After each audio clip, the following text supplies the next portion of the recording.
Video like जरूर कर लीजिए और ऐसे वीडियो लगातार फ्री में पाने के लिए चैनल को तुरंत सब्सक्राइब कर लीजिए और बेल आइकन को जरूर टैप कर लीजिए ताकि आगे भी सारे वीडियो आपको मिलते रहे। यूट्यूब में फॉलो करते हैं तो प्लीज ये वाला फ्री टेलीग्राम चैनल जरूर ज्वाइन कर लीजिएगा। सारे नोटिफिकेशन सारे अपडेट यहीं पे आते हैं, ध्यान रखिएगा। सारे क्वेश्चन अटेम्प्ट करिए और स्कोर अपना तुरंत कमेंट करके बताइए कितने सही हो रहे हैं कितने गलत हो रहे हैं, जल्दी से कमेंट करके बताइए। मैं वैभव और आप लोग देख रहे हैं UPPSC best online coaching YouTube channel. दोस्तों आज के इस वाले वीडियो में हम लोग जो कवर अप कर रहे थे एंशिएंट इंडियन हिस्ट्री, उसी क्रम में आगे बढ़ेंगे और सामवेद के जो उपनिषद हैं उनको यहाँ पर देखेंगे। उसके बाद कुछ इंपॉर्टेंट वन लाइनर को कवर अप करेंगे जो आपकी या फिर पूछे जा सकते हैं वैदिक पीरियड के बारे में। ठीक है, सो अगर चैनल सब्सक्राइब ना किया हो तो कर लीजिएगा और इस वाले वीडियो को कंप्लीट देखिएगा और कोई भी सजेशन फीडबैक हो तो comment section is for you, वहाँ पर आइए अपनी बात ज़रूर रखिए। आइए शुरू करते हैं। देखिए सबसे पहले यहाँ पर हम बात करते हैं किसकी, छांदोग्य उपनिषद की। अब क्या इंपॉर्टेंट है छांदोग्य उपनिषद के बारे में, ये मतलब आपको ज़रूर पता होना चाहिए। सबसे पहली बात, इसको माना जाता है कि ये सबसे प्राचीन उपनिषद है। ठीक है, इसका एक और नाम है, वो क्या है आपका तंडिनाम। ये इसका एक और नाम भी है, तंडिनाम उपनिषद भी इसको बोला जाता है। और इसी में सर्व खलविंद ब्रह्मा यानी कि ब्रह्मा ही सब कुछ है, ये कहकर अद्वैतवाद की स्थापना की गई। ठीक है, सो इन शॉर्ट अगर मैं कहूँ कि तीन चीज़ें यहाँ तक अभी हमने देखी हैं। पहली बात ओल्डेस्ट उपनिषद है, दूसरी बात तांडीनाम उपनिषद के नाम से इसको जाना जाता है और तीसरी बात कि इसमें बोला गया है कि ब्रह्मा ही सब कुछ हैं और ये बोलकर यहाँ पर अद्वैतवाद की स्थापना की गई है। ये तीनों पॉइंट याद रखिएगा। इसके बाद यहाँ पर आगे देखें कि हाँ यह सब ब्रह्मा है, ब्रह्मा के अतिरिक्त कुछ नहीं है। वेदांत का ये जो सिद्धांत है इसका सबसे पहले जो स्पष्ट उल्लेख किया गया वो किसके अंदर करा गया, आपका छांदोग्य उपनिषद में ही किया गया है। आगे बात करें तो कृष्ण का जो सबसे पहला उल्लेख है वो किसके अंदर मिलता है, ऋग्वेद में। इस पॉइंट को जरूर याद रखिएगा कि भगवान कृष्ण का जो सबसे पहला उल्लेख मिला है किसमें मिला है, ऋग्वेद में मिला है। और ऋग्वेद में उनको राक्षस और इंद्र का शत्रु बताया गया है। This is one of the most important and very interesting fact कि कृष्ण भगवान को भी क्या बोला गया है कि ये राक्षस हैं, किसमें, ऋग्वेद में, और इंद्र के ये शत्रु हैं। आगे बात करें कि देवकी नंदन जो कृष्ण है इनका सबसे पहला उल्लेख अगर उपनिषद की बात करेंगे तो छांदोग्य उपनिषद में मिला है, देवकी नंदन कृष्ण का। और इसमें कृष्ण को देवकी का पुत्र और घोर अंगिरस का शिष्य बताया गया है। ठीक है, ये सारे इंपॉर्टेंट पॉइंट हैं, आपको ज़रूर याद रखने हैं। इसके बाद विवाह के टाइम पर जो गीत गाए जाते हैं उन गीतों का सबसे पहला उल्लेख किसमें मिलता है, इसी उपनिषद में, छांदोग्य उपनिषद में। सबसे पहले अहिंसा का जो उल्लेख मिलता है वो भी आपका छांदोग्य उपनिषद में ही मिलता है। और बृहदारण्यक की बात करें या फिर हम छांदोग्य की उपनिषद की बात करें तो दोनों को सबसे प्रारंभिक उपनिषद का दर्जा दिया गया है। ओम का महत्व और मधु विधा का विवरण जो है वो इसके अंदर। तो आगे चले नेक्स्ट क्वेश्चन को देखें। इससे पहले कुछ एक इन्फॉर्मेशन है आप लोगों के लिए जो बहुत इंपॉर्टेंट है। अगर आप लोग उत्तर प्रदेश पीसीएस की तैयारी कर रहे हैं, आप आरओ की तैयारी करना चाहते हैं, बीईओ की तैयारी करना चाहते हैं, इन तीनों एग्जाम की अगर आप तैयारी करने चाहते हैं तो स्टडी फॉर सिविल सर्विसेज के कोर्सेज को आप ज्वाइन कर सकते हैं कंप्लीट तैयारी के लिए। ये वन स्टॉप डेस्टिनेशन है, यहाँ पर आपको सब कुछ मिलेगा जिसमें स्टडी मटेरियल रहेगा, टेस्ट सीरीज रहेंगी, पेड क्विज रहेंगी, सब कुछ आपको एक ही जगह पर मिलेगा।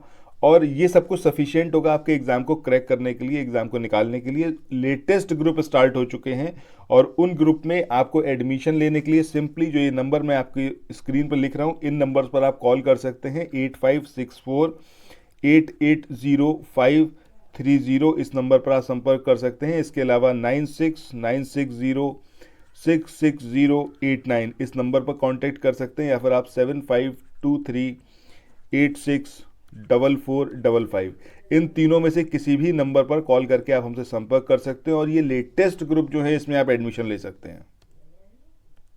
गिवन है और इसमें सूर्य को सभी वेदों का मधु कहा गया है। ठीक है, तो ये सारे इंपॉर्टेंट फैक्ट हैं जो कि आपके छांदोग्य उपनिषद के बारे में। मैंने देखो आप लोगों से पहले भी बोला है कि अगर आप लोग तैयारी कर रहे हो तो स्टडी फॉर सिविल सर्विसेज का जो कंटेंट है, जो ये 780 पेजेस का पीडीएफ है, इसको ज़रूर फॉलो करो। इसका कारण ये है कि इसमें हिस्ट्री, ज्योग्राफी, पॉलिटी, एनवायरनमेंट सारे सब्जेक्ट गिवन हैं।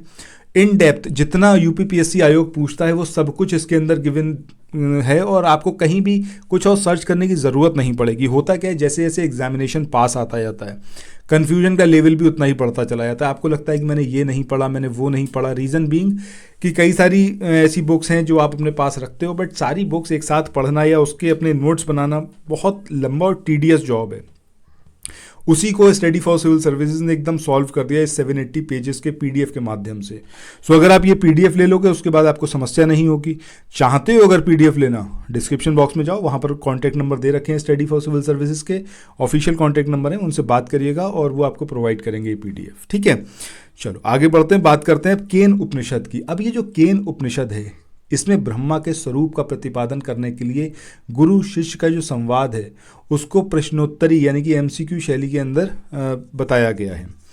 तो ये वाला पॉइंट यहाँ पर याद रखिएगा। इसके बाद आगे बात करें कि उमा हेमवती आख्यान या फिर इंद्र और उमा का बीच में संवाद जो है वो भी इसी के अंदर मिलता है केन उपनिषद में। और इसमें ये भी वर्णित करा गया है कि आत्मना विंदते वीर, अर्थात आत्मज्ञान ही सामर्थ्य अपने ऊपर निर्भर करने से ही प्राप्त होता है। ठीक है, और इसमें जो है ब्राह्मी उपनिषद और यश का ब्रह्मा के रूप में वर्णन करा गया है। तो ये सारी चीज़ें हैं आपकी केन उपनिषद के बारे में। आगे बढ़ते हैं, अब यहाँ पर देखना शुरू करते हैं कुछ इंपॉर्टेंट वन लाइनर। पहला जो यहाँ पर पॉइंट है इसमें बात करी गई है कि वैदिक पाठ्य के लिए वेदांत शब्द, इसका प्रयोग उपनिषद के लिए हुआ है। मैक्स मूलर ने ऋग्वेद का जो मतलब जन्म कह लें या फिर ऋग्वेद कब कौन से टाइम पीरियड का है, तो ये उत्तर पश्चिम भारत में नहीं हुआ। पहली चीज़ मतलब जो उसकी लोकेशन की बात करें कि ऋग्वेद कहाँ पे हुआ, तो उन्होंने ये बोला मैक्स मूलर ने कि ये जो ईरान में इसका जन्म हुआ या फिर कहें तो ईरान में इसकी उत्पत्ति हुई। और मत्स्य और वायु पुराण की बात करें तो उनको जो है उनके रचनाकार ने सबसे पहले पुरातन पुराण कहा गया है। ठीक है, मतलब ये जो दो पुराण हैं, मत्स्य पुराण या फिर हम कहें तो वायु पुराण, इनको जो है सबसे पुराना पुराण कहा गया है। नेक्स्ट पॉइंट की बात करते हैं, इसमें हम बात कर रहे हैं किसकी, सामवेद की। इसकी 3 शाखाएं हैं। एक है आपकी कौथुम संहिता जो गुजरात से संबंधित है, एक है आपकी रामायणीय संहिता महाराष्ट्र से रिलेटेड है, और तीसरी है आपकी जैमिनीय संहिता जो कि आपकी कर्नाटक से रिलेटेड है। सामवेद की जो कौथुम है संहिता है ये सबसे अधिक प्रचलित है। इसके बाद नेक्स्ट पॉइंट की बात करें, इसमें बात करी गई है कि प्राचीन भारतीय 16 संस्कार, जिसमें प्रथम संस्कार गर्भाधान होता है। ठीक है, और उसके बाद आपका सीमांतोन्नयन, फिर जातकर्म, फिर नामाकरण, निष्करण, ये सारे जो हैं वो प्रमुख संस्कार हैं। आगे बात करें नेक्स्ट पॉइंट की, तो राजतत्व के दैवी उत्पत्ति का सिद्धांत, इसका उल्लेख किस में करा गया है, ऐत्रेय ब्राह्मण में किया गया है। The Arctic home in the Vedas, ये जो बुक है इसकी रचना किसने करी, बाल गंगाधर तिलक ने की थी। ये एग्जामिनेशन में पूछा गया है, पॉइंट याद रखिएगा। इसके बाद उपनिषदों की जो विषय वस्तु है ये क्या है, सत्य की खोज। और ऋग्वैदिक काल के अकॉर्डिंग जो है परिवार की संपत्ति पर पिता का एकाधिकार होता है। बौधायन सूत्र जो है उसके अनुसार राजा अपनी प्रजा की रक्षा करता है, जिसके बदले में राजा को प्रजा की उपज का 6ठा भाग प्राप्त होता है। सो कितना भाग प्राप्त होता है ये भी यहाँ पर याद रखिएगा। एग्जामिनेशन में कुछ ना कुछ इससे रिलेटेड क्वेश्चन पूछा जा सकता है।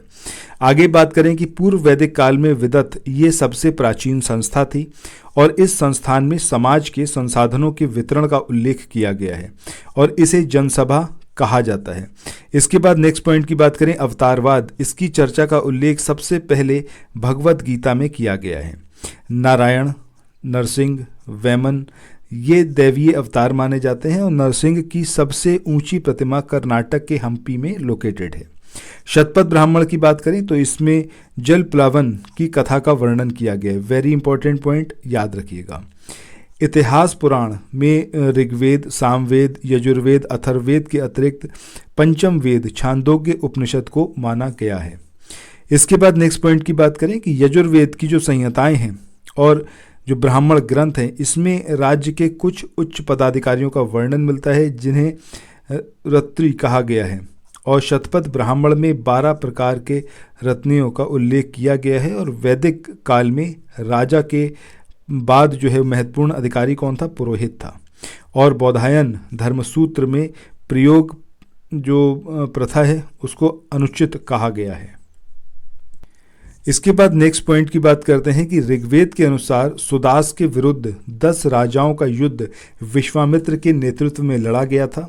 विश्वामित्र भारत के नृपति थे जो कौशिक के नाम से भी जाने जाते थे। अगला पॉइंट है कि वैशाली के शासक चेटक के विरुद्ध अजातशत्रु के युद्ध के क्रम में अजातशत्रु के मंत्री वत्सकार ने बुद्ध से वैशाली में भेंट की थी और बौद्ध ग्रंथों में इसका उल्लेख मिलता है कि अशोक ने 84,000 स्तूपों का निर्माण करवाया। सो दोस्तों, इसी के साथ आज के इस वाले सेशन को यहाँ पर एंड करते हैं और मिलते हैं नेक्स्ट वीडियो में। आई होप ये वाला वीडियो काफ़ी इन्फॉर्मेटिव रहा होगा। आपने माइक्रो नोट्स कहीं ज़रूर बनाकर रखिएगा ताकि एग्जामिनेशन के मोमेंट पर आप सारी चीज़ों को कवर अप कर पाएँ। तो मिलते हैं नेक्स्ट वीडियो में। Till then, thank you so much. Have a nice day. Bye bye.